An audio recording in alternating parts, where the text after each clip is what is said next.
Hello, and thanks for joining us. This week, we're going to get a crash course on some of the hottest topics regarding the elections, which are coming up in the next 3 weeks. Plus, what's up with all those e-scooters popping up around campus? And what would you do with $1 billion? Doug over here went around campus to find out. Yes, I did. Well, these stories and more coming up on NewsLine for the week of October 24th, 2018.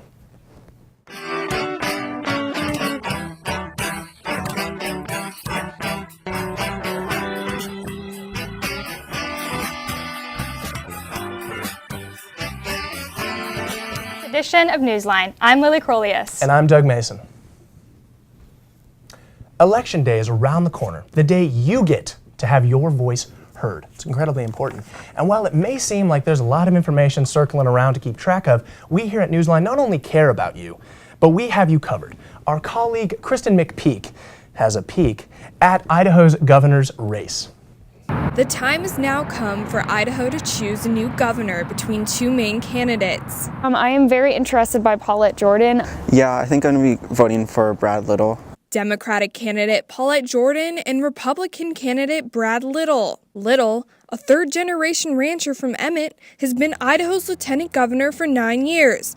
He has a background in agriculture, philanthropy, and business.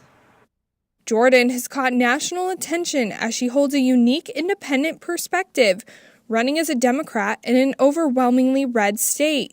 She was a leader to the Coeur d'Alene Tribal Council and has made her way to the Idaho House of Representatives.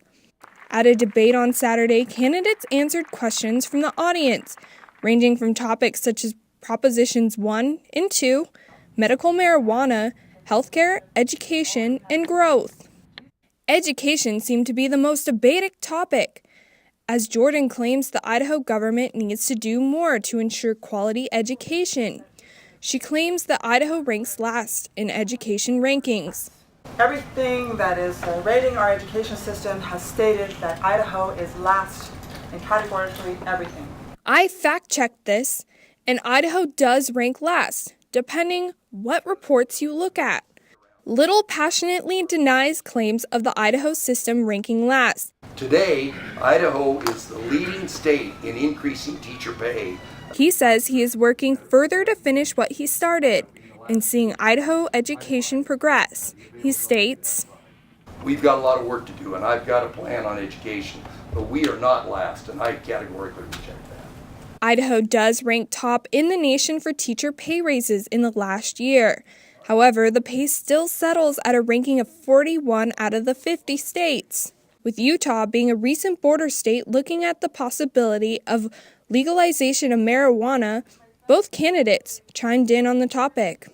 Well, being that I've already taken progressive action to say that we need to start by decriminalizing cannabis in the state of Idaho and save our state $23 million and pull our people out of the private prison contract system that we've already developed, wasting money, wasting taxpayer resources, it's about time that we make smarter investments. Now, medical marijuana, if we know what the product is, and it doesn't exacerbate our ability to enforce drug laws to stop drug trafficking, I think there's an opening. There's an initiative in Utah, but there's also a bill that's significantly different than the initiative, so we will see what happens in Utah. But I am categorically against recreational marijuana. Another hot topic, Idaho growth. So let's first address the fact that we got to get ahead of what we're paying our people now and make sure that we rise that livable wage to whether it's starting at $9 or whatever that may be. I have the only plan, and that's that we allow people that want to buy their first house to save money tax-free so they can make that initial investment. I'd love to see the federal government, and I will advocate for that, to where we have the tools to where first-time homeowners don't have such a hurdle to get into that first home. Debate topics are endless, but what are the voters saying? I think Brad Little he has the experience necessary to lead Idaho. I like his ability to work with other people and get things done. I am very interested by Paulette Jordan. I think, it's just amazing that we have a woman candidate running for governor in Idaho, and that she is Native American, and that she's going to be the first Native American potentially to be governor in the entire United States, which is just so amazing to me. You may have heard that a blue wave is coming to the state of Idaho, but the polls are saying otherwise. Idaho is an extremely red state, with the last Democratic governor holding office in 1995. An August poll shared by 538 says Little is at 36% and Jordan at 28%, with the rest undecided. One thing these candidates can agree on is their love for Idaho and Idahoans. So it's simply just to point out that I love Idaho just as much as we all love Idaho. And it's to say that while we have a strong heritage here, my heritage has stemmed in this land for thousands of years, and I'm thankful for it. Whether you're 7th generation, whether you're a 700 or 7,000 generation, or whether you've been here for 7 months, we're all Idahoans. Election Day is November 6th. That's less than 3 weeks away if you didn't know. Are you registered yet? You should probably figure it out. But if you haven't, no worries. In Idaho, you can register at the polls on the day of the election. You can vote right here on campus in both the Student Union Special Events Center and the Boise State Alumni and Friends Center. Mark your calendars. Election Day is Thursday, November 6th, and polls are open from 8 a.m. to 8 p.m. Lily, are you gonna vote? I am going to vote. It's very important. Are you going to vote? Would I ask you the question if I didn't already know the answer? Yes, of course I'm gonna vote. Good man. $500,000 is coming to Boise State thanks to a dedicated group of researchers. Abigail Figaro of the Arbiter reports that professors from several departments were awarded the National Science Foundation Innovations in Graduate Education Grant. It totals a whopping $497,820 and will be spread out over 3 years. The group of researchers includes 4 professors: Julianne Wenner from the College of Education, Megan Ferry from the College of Engineering, Donna Llewellyn from STEM and Diversity Initiatives, and Paul Simmons from the College of Arts and Sciences. 2 years ago, Simmons received the NSF Career Grant, in which he and Wenner collaborated to create what is now called the GIFT model, that stands for Graduate Identity Formation through Teaching. The idea was that undergraduates and graduate students in physics would work with her students over in education, Simmons said. She believed the physics and material science students would benefit from learning to communicate scientific ideas to the layman, while education students would benefit from learning about these ideas from peers instead of professors. The students from both groups would then go together to an elementary school and teach the younger students the lessons they developed. Now, the team wants to expand their work to other majors. They plan to include graduate students in mechanical and biomedical engineering, geosciences, and biosciences. The long-term goal is to create a guidebook for other institutions to use, and they might be able to use your help. The team is currently looking for master's students who can help with the data collection and analysis for the project. It's never too early to begin considering your spring break plans. But when you do, you might want to consider what Boise State has to offer. It's called the Alternative Spring Break Program, also known as ASBP. And it allows students to go all the way to Jamaica, or if you choose, stay right here in Boise. ASBP is meant to provide services to those in need. This year, there are 6 trips to keep in mind: access to opportunity, animal advocacy and rehab, commitment to community, environmental sustainability, national parks, and fighting hunger in Idaho, and the partnership in Jamaica, which is my #1 choice. Applicants are asked to rank their top destination choices. Around 65 students will be chosen and put on diverse teams. Organizers are looking for people with leadership skills who are civically engaged. If you want to attend one of the spring break options but are having financial or time management issues, the team leaders and coordinators are available to help. You have until October 28th to apply. Call 208-426-1223 for more information. A new craze has descended upon the Boise area seemingly overnight: e-scooters, and they're popping up everywhere. NewsLine Joe Dyer tells a story all about the birds and the limes. E-scooter mania has descended upon the urban Boise area this fall. 2 competitors, bird, lime. Who will win? What are the safety concerns? Is it a menace? A fad? Let's hear what the people have to say. What do you know about the e-scooters so far? What have you experienced with them? Everyone rides them. They're cheap. They're really fast. They're electric. They cost, what, $1 a mile? Something like that. Today's my first day, and it's been pretty fun so far, pretty convenient. Well, like before this, I'd never ridden one before, so I was kind of like, oh, it's gonna be slow. When they went like 20 miles per hour, it was pretty sick, honestly, being able to like fly through downtown Boise. Like everyone's looking at you like, oh crap, like I don't know, it was just a blast being able to ride them around, and like gets you to class really fast, like, to be honest, and like it's a bonus. And it's nice to have on a college campus, especially like how Boise's so spread out. Like from here to Towers took like 2 or 3 minutes, so I really enjoyed that. And it's faster than traffic. Traffic's getting so bad now in Boise, so. And they're scattered throughout everywhere downtown Boise. Yeah, they're everywhere. Everywhere, every block. I just went and found some homies in this alleyway by my house, and they're like, yeah, grab the bird, man. White one's fast as hell. I'm like, all right, dude. Yeah, it goes faster than I thought it would. Like, that's cool. I didn't know how to brake the first time I used it. I was using my phone, and I like fell. And I actually have like a scab on the back of my foot, so. Bird is the best thing that's ever happened to me. I've used it the past couple of days, actually. For every shift that I've had, it's cost me about around $2 or less to get from my place to my work, and then another $2 back. But that factors in saving around 15 minutes to 10 minutes of my commute, depending on where I have to go. Yeah, I mean, like it's a $1 like, you know, like initial cost, and it's 15 cents per minute. Like, I mean, it barely costs anything to go anywhere. Sidewalks, you know, sides of streets, Point bike A, lanes. point B.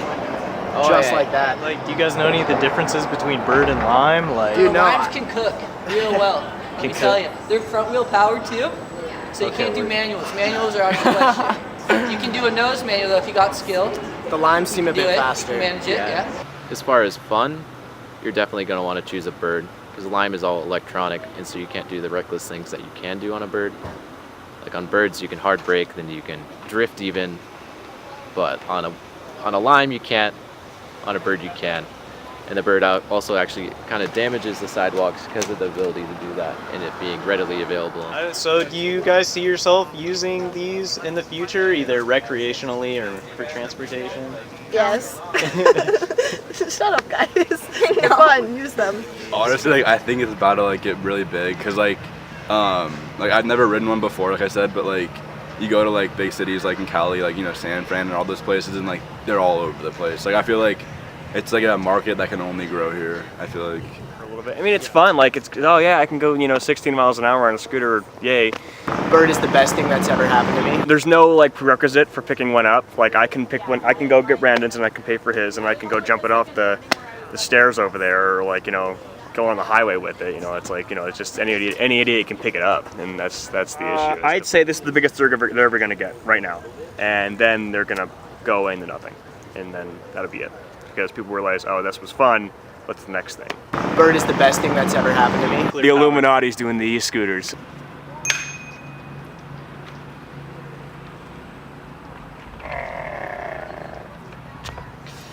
Well, e-scooter safety, first lesson. Park on the side of a pathway, not in the middle, not in the parking lot. You'll be good right there, as you saw. Second lesson, proper protection. Trade this bucket for the brain bucket. Recommend it. Denim jacket keeps it protected, keeps you a little stylish, and ooh, what do we have here in the denim jacket? Ooh, keep that sun out of my eyes, brother. Yeah, now we're ready to rip. I'm Joe Dyer, Boise State NewsLine. Time to rip, shred, skip it, did it, flip it, let's go. Am I going to see you going down I-84 on a scooter, Doug? You will. And not only will I skip it, dip it, whatever Joe said, that was awesome. Joe, if you're out there riding a scooter, which I hope you are, keep it going. Wear that stylish hat too, because whoa, that was awesome. There is yet another craze going around, Lotto fever. Last night's Mega Millions jackpot hit $1.6 billion. I can now confirm we didn't win. Pretty depressed. Everyone around here is kind of down. But it's okay, because lottery officials confirmed that this morning one winning ticket was sold in South Carolina. The winner hasn't come forward yet. I wonder why. But what if that ticket had been sold in Boise? What if that winning ticket was yours? Caitlin, have you heard about the lottery this year? I have. I've heard it's $1.6 billion. Yeah, of course you've heard about the lottery. It's pretty big, it's huge. But like, I don't know exactly how big it is right now, but I do have several friends who bought lottery tickets and are very excited about potentially winning it. So how much is it? Like, what? Tell me, should I be excited? How much money is it? Jake, you should be not only excited, but let's use the term ecstatic. Okay. Because it's upwards of $1.3 billion. That's right, I said billion. I have heard about it. My mother's going to buy one, so I'm kind of more hoping that she wins and I just get to, get a car or a house out of it. Yeah, I've actually heard about it from a lot of my friends. A lot of us just turned 18, so we actually can buy lottery tickets. So we've all been planning on going this weekend and entering the lottery. So hopefully we'll win. Probably not, but we'll try. So I hate to break the news to you, but the lottery is going out tonight. Did you know that? No, I didn't, but now I know, so I won't enter. I'll go buy one today then. Have you bought any lottery tickets before? No, I haven't. I just turned, or I guess I've been 18 for a while, but so I never have. Nope. Personally, I don't play. I believe that if you save your money, then eventually you'll hit there, and then there's none of the risk of losing it all. You know, Matt, that is extremely noble of you, and I commend you for your efforts. However, I do have one question. In the past, of the lotteries that have gone on, is this one of the biggest ones that you've heard about? It is the biggest I have heard of. Absolutely. So you're still not going to spend that $3 for it. Just by chance you win. Not going to spend the $3. I mean, it's principle at this point. I've spent many years defending my position and I got to hold it, I understand that completely. I have a lot of respect for it, but it's just so much money that I have a hard time, because I'm cheap, and I spent the $3, and I know it sounds weird, and I'm not even advocating for the lottery. I don't work for the jackpot. However, I just see a college student like myself, and I think, wow, this guy deserves some billions of dollars. Am I wrong or am I right? I mean, you're right, but also as a college student, I could spend $3 on a taco and a beer and be just as happy, right? So tell me, is $3 worth the chance of being a billionaire? $3 is like the price of not even the price of a large drink at Starbucks, right? And you buy that, every day sometimes? There are people who buy this every single day, and you have a chance, however infinitesimally small, less than 1% or whatever, but by some margin, if you hit it, I'd say that $3 is worth it. If you win the lottery, what's the first thing or the biggest thing you're going to buy? I'd probably pay off my mom's house because she just bought it and she's struggling right now, and also my tuition for sure. I'd pay that off because I'm in debt right now, and then I'd buy a few horses probably, and that would be it. I don't know what I'd do with it. Maybe donate some of it. If you were to be lucky enough to receive the funds of this lottery, what would be the first thing that you would buy? Financial advisor, as boring as it sounds. That's not boring. We're all poor. We're all college students. Maybe the second thing, let's just take aside housing, take aside rent, take aside tuition, take aside all that stuff. What would be something fun that you would buy for yourself? Probably a dog. You're going to pull are you going to buy a low yield bond? Are you a saver? Yeah, I'm for sure a saver. I'm kind of cheap with my money, especially right now since I'm in college. I don't like to spend any of it. I save a lot of it. But if I had that much money, I'd have enough to have some luxury stuff. So I would for sure spend a lot of it. Nice. Well, there you have it, folks. Cassidy right here would pay off her mom's house, pay off her tuition, buy some horses, and put everything else in a low-yield bond. What would you do? All right, Boise State, you heard it here first. Here we are on Tuesday, October 23rd, and let me tell you, the lottery, it's worth it, all right? The jackpot is upwards of numbers that you can't even imagine. But I'm gonna tell you here first, it's $1.3 billion, and guess what? You wanna be involved. So go to your local gas station, your local store, anywhere where you can buy a lottery ticket, and believe me, if those numbers call out and you happen to be the lucky guy or girl, buy me a taco. From NewsLine, I'm Doug Mason. Don't get too down, Doug, because the Powerball jackpot is still up for grabs with $620 million. I want my taco, so I don't really know how that factors in, but... Lots of tacos. Where's my taco? Where's that? Well, we're going to switch it on over to sports, which our sports guy, Brennan, has some incredible insight on our home field advantages. Brendan Serrano, what do you got for us, man? Well, On a beautiful Friday, October night at Albertson Stadium, the Boise State Broncos showed the national audience on ESPN2 just why they have the nation's best winning percentage at home since the year 2000. Unfortunately for Colorado State, they were playing a Boise State squad that was not only trying to avenge a home loss to San Diego State, but also a near upset last year at the hands of these same Rams. Quarterback Brett Rypien had yet another efficient yet dominant performance, going 22 of 26 for 308 and 4 touchdowns on the day, and jump-started a Bronco offense that managed just 13 points last time on the Blue to a stunning 35 in the first half alone on Friday. A.J. Richardson had himself a day as well and stood out as Rypien's most reliable target, having 6 receptions for 137 yards to go along with 2 touchdowns. Sean Modster added a modest 61 yards and 2 touchdowns as well. However, not all was impressive Friday, as the rushing attack for the Broncos was average yet again, which is surprising given they were playing the worst run defense in the entire Mountain West in Colorado State. Alexander Madison had 85 yards on 20 carries, but did manage to find the end zone once for a touchdown. As for the defense, it was a trio of turnovers that got the Broncos going and doomed the Ram offense. In fact, if it wasn't for those turnovers, this game would have looked vastly different, thanks in large part to Colorado State's 489 yards of total offense. And in case you were wondering, Avery Williamson was able to take part in enjoying the turnover throne, as he was crowned the King of Chaos on Friday. The true sophomore had himself a night as a whole, tallying 5 total tackles, a forced fumble, and to cap it off, an interception of Colorado State University quarterback and ex-Bronco commit KJ Carter-Samuels. Avery Williamson, Kekala Kaniho, Brett Rypien, and Coach Brian Harsin shared their thoughts on Friday's victory. Calder's always a guy that, is in the right place at the right time. That's just Bronco football. My teammate has my back, so, I made a mistake, I let up, and he was there, help me out. At first, I was just trying to give Avery a shot, to be able to do what he does. And just continuing all the way to the end of the whistle, I was coming from behind really after I already made a block for him and just trying to pick something up else for him. And, I turned around and saw that he had a shot. So I just kept on playing through the play, and when I saw the ball come out, when I looked up, I just saw really the punter in front of me, and I saw a blocker. I don't even know who it was, but from there, I kind of just took off and tried to run off of that block. I think it was just really good for the momentum of our team. Starting fast is what we try to do every game, and that kind of just added on to it, and from there, we were able to roll. I think we still need to do a better job of finishing, though, on defense especially.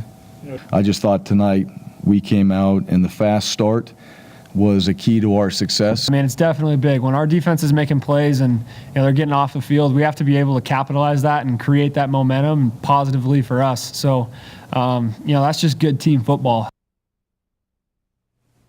Boise State returns to the gridiron this Saturday night at Air Force to looking to beat the Falcons for the first time in Colorado Springs in program history.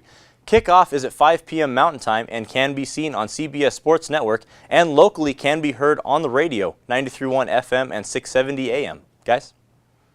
Right on, Brendan. That's going to be exciting. I'm going to tune in and listen on the radio so I get both programs. But for those at home, I didn't know if anyone knows, did you know that Brendan and Cole Young, which, if you don't know, is our other sports guy, did a pregame interview with Colorado State's television news on Friday? Did you know? I didn't know that, and going back to Brendan's story and the footage he got, I have to say that those orange uniforms look so sharp on our home field. Sharp. Now, what's been going on with the weather lately? It's been crazy all over the place, all within this month of October. Let's see what kind of weather we can expect coming up this week with Joey Oles. Thank you, guys. I hope that you have been enjoying this wonderful, beautiful sunshine week of weather, but it's almost over. But don't be too sad, because it could get warmer or colder. Let's take a look. Thursday, high of 66, low of 50.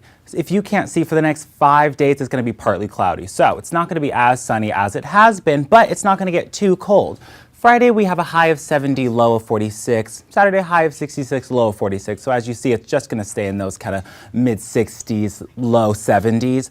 Monday and Tuesday, we get partly cloudy. Tuesday is sunny, so that's going to be the nicest day that I think we're going to have. High of 53, still cold, but still sunny. But it is Wednesday. Wednesday's the day we need to pay attention to. High of 52, but a low of 37. On Halloween, that means if you're going to be wearing something a little bit more, revealing, I say let's cover up and get a little bit warm, just in case. Back to you guys. Right on, Joey. Thank you for the facts. However, nothing will get in the way of my costume.